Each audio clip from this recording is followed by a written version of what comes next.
A crimson pulse from a dying star bathes Outsmarted in blood-red light as a lone figure steps off an alien ship. Elara Voss, a scientist held captive for 4 years, isn't broken, she's a ticking time bomb. What secret is carved into her flesh, glowing with the enemy's mark? One wrong move, and the galaxy burns. Don't miss the truth that could rewrite humanity's fate. The stars burned red through the viewport of Outsmarted, a derelict space station, hanging like a forgotten relic in the gray zone, where humanity's reach clashed with the alien might of the Xytherian Alliance. It was 2874, and the air inside the station buzzed with tension, thick enough to choke on. The deal was supposed to be simple. One human scientist, Elara Voss, traded for a cache of Xytherian biotech. But, as the transport's hatch hissed open, spilling steam into the artificial gravity, something felt wrong. Elara stepped out, her boots clanging on the rusted deck. She didn't shuffle like a prisoner broken by 4 years of captivity. She walked like she owned the damn place. Captain Marcus Kane stood at the edge of the landing bay, his hand hovering near the holophoto of his lost family tucked in his pocket. His jaw tightened as he watched Elara. "That's not how a prisoner walks," he muttered into his comm, his voice slow, like he was afraid the walls themselves were listening. "Copy that, Captain," came Lieutenant Tara Quinn's voice from the station's upper levels, her Stormhawk armor glinting in the dim light. "Got eyes on the perimeter. Something's off, sir." Feels like the galaxy's holding its breath. Across the bay, Xyther, the Zorth commander, loomed behind an energy barrier. His biomechanical limbs gleamed under the red glow of the nearby dwarf star, his posture radiating arrogance. But his compound eyes flickered with unease as Elara approached, her gaze sharp as a plasma blade. She stopped, scanning the bay with the precision of a scientist cataloging a new species. Then she locked eyes with Xyther and smiled a smile that could burn through hull plating. "Your humans still think she's yours, Kane," Xyther sneered, his voice filtered through a biotech translator, dripping with condescension. "4 years in our cages, and she walks like a warrior." Elara's voice cut through the bay, clear and steady. "I served you well, Xyther. 4 years, 3 months, 12 days. Cleaning your control rooms, fixing your biotech consoles, listening to your strategy meetings." She tilted her head, her smile sharpening. "Remember when you praised me for scrubbing your screens spotless? I was copying your data while you clapped." The air went still. Xyther's mechanical limbs clicked, a Zorth tick of shock. Kane's hand tightened on his holophoto, his eyes narrowing. "Elara, what the hell are you talking about?" She didn't answer. Instead, she rolled up her sleeve, revealing a glowing biotech tattoo on her forearm, the Zorth crest, pulsing with an eerie green light. It wasn't a scar or a brand of torture. It was deliberate, professional, like a badge she'd chosen. "Want to know how I survived 4 years in your hands?" she asked, her voice carrying to every corner of the bay. "I became one of you." A low hum vibrated through the station, and the lights flickered as a strange signal spiked on the monitors. Kane stepped forward, his voice tight. "Elara, what is that thing?" She touched the tattoo, and it flared brighter. "Not just a mark, Captain. It's a neural controller. They planted it in me the day they took me." Her eyes darkened, but her voice stayed steady. "They thought they could own my mind." Tara Quinn dropped from her perch, her Stormhawk suit humming as she landed beside Kane. "Hold up.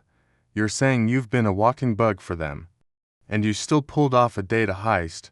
She grinned, but her eyes were sharp, scanning the tattoo. "Damn, Voss, you make me look like I'm slacking."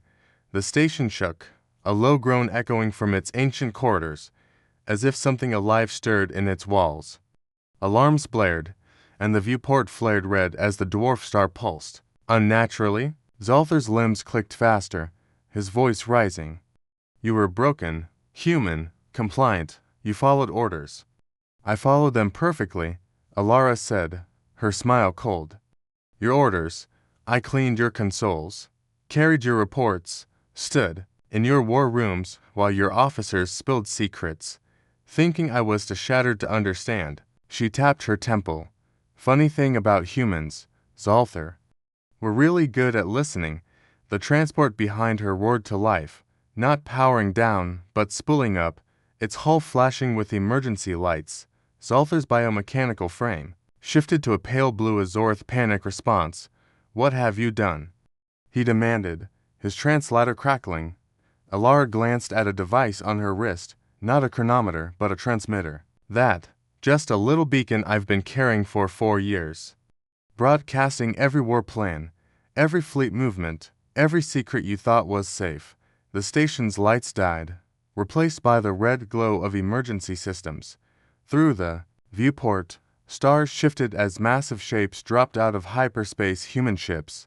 Dozens of them, their signatures a mix of Galactic Concord, Titan Enclave, and colonies nobody knew existed. You see, Elara continued, her voice calm as if discussing the weather. When you underestimate a human, you stop watching them. You let them scrub your biotech terminals. You let them stand in the corner during classified briefings. You assume a broken shell can't bite back. Kane's calm erupted with chatter. Captain, we've got contacts flooding the system, Tara reported, her fingers flying over her tactical pad. Concord signatures, Enclave ships, even deep space miners with cutting lasers. It's like half the human race just showed up. Not half, Elara said, her eyes on her transmitter. Just the ones I've been signaling for 1,462 days. Every fleet, every colony, every hidden base coordinated through the data I stole while you thought I was your pet. Xyther's limbs went rigid. This was never about peace, was it? You used this exchange to get close to our command structure. Elara's smile could have powered a warship. Bingo, you thought you were studying me. Turns out, I was studying you. The station shuddered as a massive ship docked, its hull marked with the sleek curves of a Titan Enclave cruiser. Commander Lena Holt stepped through the airlock, flanked by troops in unfamiliar armor. Elara Voss, she called, her voice cutting through the chaos. I believe you've got something that belongs to humanity. Elara glanced at her glowing tattoo, then at Xyther, who was backing toward his transport. Actually, Lena, I think it belongs to everyone. Every fleet, every ally, everyone who's been waiting to crack Xytherian secrets. She tapped her transmitter. Data package. Sent. All files transmitted. Oh, and Xyther. You might want to change your security codes. All of them. I've been in your comms for years. Xyther's translator screeched as he hyperventilated in Zorth clicks. Impossible. Our protocols were designed by minds beyond your comprehension. Elara laughed, a sound sharp enough to cut steel. Designed by minds who didn't think their janitor could crack quantum encryption. Big mistake. The station's intercom crackled. All personnel to emergency stations. Multiple fleet actions detected. This is not a drill. Kane fell and stepped beside Elara as they moved toward Holt's position. For years, he said, his voice low, you let them think they'd broken you. How'd you keep it together? Elara's eyes flickered with something raw. Letting them break me would have been easier. Pretending to be broken while memorizing their entire military structure. That took everything I had. I did it for her, my sister. Lost in your raid. On SETI 4, Xyther, her voice hardened. Every bite I stole was for her. Before Xyther could respond, the bay doors cycled open, revealing a new arrival. Kryn Commander Voran stepped through, her organic armor pulsing with bioluminescent veins. Her voice, a harmonic hum, filled the bay. This is irregular. Neutral stations don't host military buildups. Elara turned, her smile predatory. Hello. Voran, still using that bio-exfoliant I suggested. Keep your armor shiny while I was cleaning your strategy room. Voran's bioluminescence dimmed, her voice faltering. You were assigned to sanitation. Broken beyond repair. I was damn good at it. Elara shot back, especially at accessing your terminals while scrubbing your floors. You and Xyther loved discussing fleet movements while I was there. Though I was too traumatized to care, Lena Holt moved closer, her hand on her sidearm. Elara, how many alien commanders did you play? 3, Elara said, her eyes never leaving Vorin. Xyther ran daily ops. Vorin handled strategy, and Keleth a Veiler. She was the creative one, loved her little mind games. Her expression darkened. She's the one who caused this thing in me. The station shook again, and Tara's voice crackled through the calm. Captain, we've got Valor ships jumping in. Looks like all 3 Xytherian empires just decided this station's worth a war. Not a war, Elara corrected, her fingers dancing over her wrist device. A holographic display flared to life, showing a web of intercepted Xytherian signals. They're scrambling for damage control. The problem is, when you let your prisoner access your terminals for 4 years, they learn to hack them remotely. Vorin's bioluminescence pulsed erratically.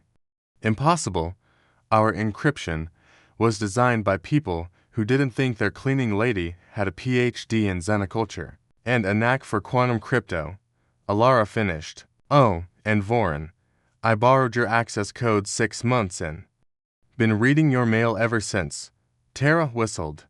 Elara, how the hell did you keep your cover for 4 years?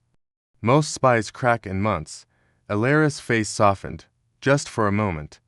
You become what they expect, broken, grateful for scraps. Some of these scars, she gestured at her arms, crisscrossed with faint lines. Real, some are biotech makeup. All of them told a story that made 3 empires think I was harmless. The main display flickered, and Keleth's face appeared, her Veiler features sharp and predatory. Captain Kane, she purred, her voice like silk over a blade. Return our assets, and we can avoid bloodshed. Elara stepped into the frame, her tattoo pulsing brighter. Hey, Keleth, just catching everyone up on your creative prisoner management. Remember those neural probes you loved? I cataloged. Everyone. Keleth's eyes widened, her scales shifting color. You were broken. I made sure of it. You tried, Elara said, her voice steady but laced with steel. But humans. What doesn't kill us makes us stronger, and you tried. Real hard to kill me. The transmission cut off. Kane checked his tactical pad, his face grim. Elara, this is getting ugly. Half the galaxy's converging on us. It's about to get uglier, she replied, her fingers flying over the station's console. The display lit up with Xytherian fleet data formations, weaknesses, command, chains. I didn't just steal their plans. I learned how they think, how they fight, how they break. Tara's pad chimed. Captain, massive hyperspace signatures. Concord ships, Enclave cruisers, even mining rigs with lasers. It's like every human in 3 sectors got the same invite. Not an invite, Elara said, checking her transmitter. A summons. Every secret I learned, every weakness I found, went into a database that calculated the perfect moment for this. Vorin's voice trembled. You planned your capture. The intelligence, the timing, all of it. I planned to get caught, Elara confirmed. The rest, just good old human adaptability. She turned to the human forces. When you're underestimated, you're invisible. And when you're invisible, you can rewrite the rules. The station rocked as another ship docked in Earthwood. Enclave cruiser. Its hull scarred but proud. Commander Jonas Ward's voice boomed through the comm. All forces, this is Ward. We've got a problem. What you're seeing isn't our full fleet. The display exploded with new signatures, hundreds of ships, from mining rigs to research vessels armed to the teeth. Ward's voice carried a grin. While you were studying one human, we were studying you. And we learned something about alien fleets. Threaten one of us, you threaten all of us. Xyther's voice broke through, his confidence gone. This is impossible. Our intelligence was fed to you. Ward cut in. Every move you tracked, every report you read, was what we wanted you to see. Elara laughed, weak but triumphant, as blood seeped through her sleeve from the tattoo. They thought they were playing me. Turns out, We were all playing with each other. A new voice cut through the calm and commanding. Commander Voss, this is Admiral Livia Sterling. Terran Defense Coordination. The bay went silent. Elara's face paled. There's no Admiral Sterling. No Terran Defense. I know. You knew what we wanted them to know, Sterling replied, her tone like a parent explaining a hard truth. Your mission was part of the biggest deception in galactic history. Every officer here played a role. Kane's hand went to his sidearm. Explain, Admiral. For years ago, we caught Xytherian chatter about studying human psychology through captured operatives, Sterling said. So, we gave them Elara perfect subject who'd feed them lies while stealing their truths. Her belief in an unauthorized mission made her reactions real. Elara's knees buckled, but Terra caught her. You're saying my whole mission was a setup, she whispered. Your sacrifice made this possible, Sterling said, pride in her voice. Every scar, every moment you endured, gave us the data to outmaneuver 3 empires. The viewport showed Xytherian ships surrounded by a sphere of human vessels, their weapons powering down. Voran's voice, flat and defeated, came through. We request withdrawal. Denied. Sterling snapped. But we'll discuss terms for the Terran Protection Accord. Unconditional surrender of your military assets. Integration into our framework. Keleth's scales flared. You dare offer us protection, we are the Valor. Were, Sterling, corrected, as of 10 minutes ago. Your home fleets were surrounded by Terran ships and stealth. Same for Zorith and Kryn. The display was updated, showing human ships materializing around Xytherian worlds. Zolther's limbs shook. This level of deception. It would take centuries. We've been at it since we crawled out of caves, Sterling said. Hiding armies, faking weaknesses, making enemies see what we want.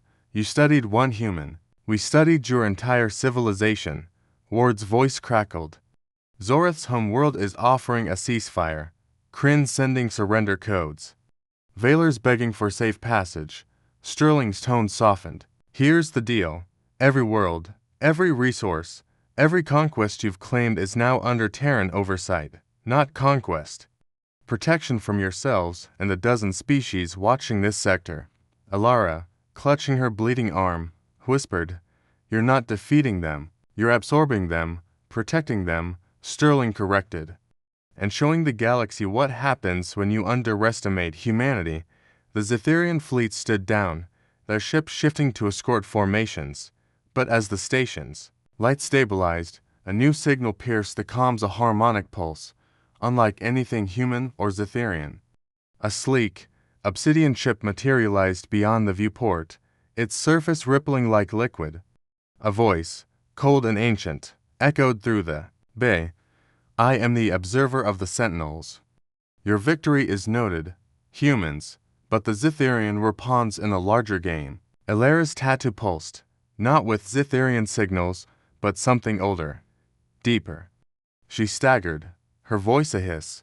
What the hell is that? The observer's voice carried a warning.